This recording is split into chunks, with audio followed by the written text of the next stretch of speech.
Froggy Great Leap. Once upon a time in the mystical forest of Ribbitonia, a quirky community of frogs lived together in harmony. Their leader, King Croakington, was a wise and old frog who was well loved by all. The frogs of Ribbitonia were not ordinary frogs, they possessed magical abilities, which made their lives truly extraordinary. One fine morning, as the sun peeked through the lush green canopy, the frogs gathered at the central lily pad for their daily meeting. King Croakington hopped to the front, his crown of shimmering lily petals glowing in the sunlight. "Fellow froggies," he croaked, "I have some exciting news. It's time for the Great Leap, where young frogs showcase their unique talents to the whole community. The winner will be crowned the next frog prince or princess." The announcement filled the air with excited ribbits and cheers. The young frogs, each with their distinct personalities and magical abilities, began preparing for the Great Leap with gusto. First was Froggy, a little green frog with a gift for singing. His melodious voice could charm the forest creatures and even lull them to sleep. Next was Bella, a daring daredevil frog who could leap higher and farther than anyone else. She would perform daring acrobatics in midair, thrilling everyone below. Then there was Goober, a clumsy yet lovable frog whose magical talent was the ability to create rainbow bubbles that could trap anyone in fits of giggles. Goober's bubbles were always a highlight of every gathering. The last contestant was Leo, a mysterious black frog with golden eyes.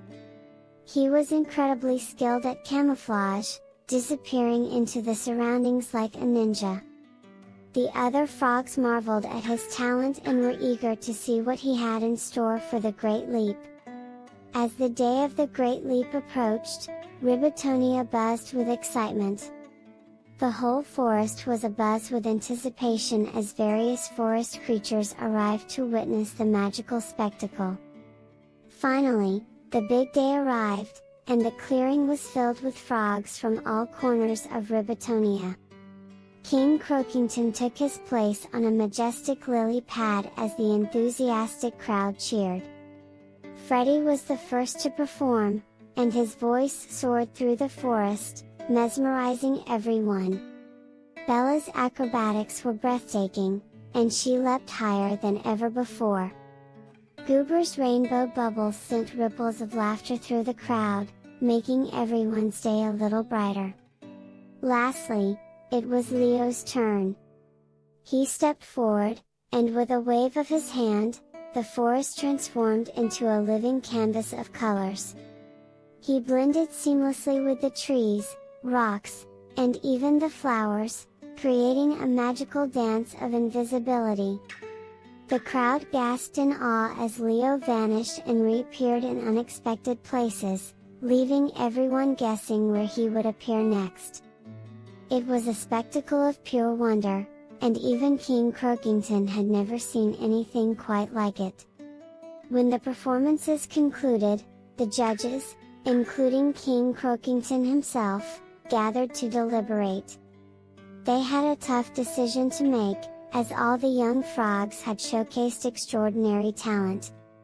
After much discussion, King Croakington finally announced the winner. "The Frog Prince of Ribbitonia is Leo," he proclaimed. Leo was crowned with a glittering crown, and the entire forest erupted in cheers. The other contestants congratulated him, knowing that he deserved the title of Frog Prince. And so, Ribbitonia celebrated the Great Leap with a grand feast and festivities that lasted for days. The joyous spirit of camaraderie and the extraordinary talents of the frogs made the event one that would be remembered for generations to come.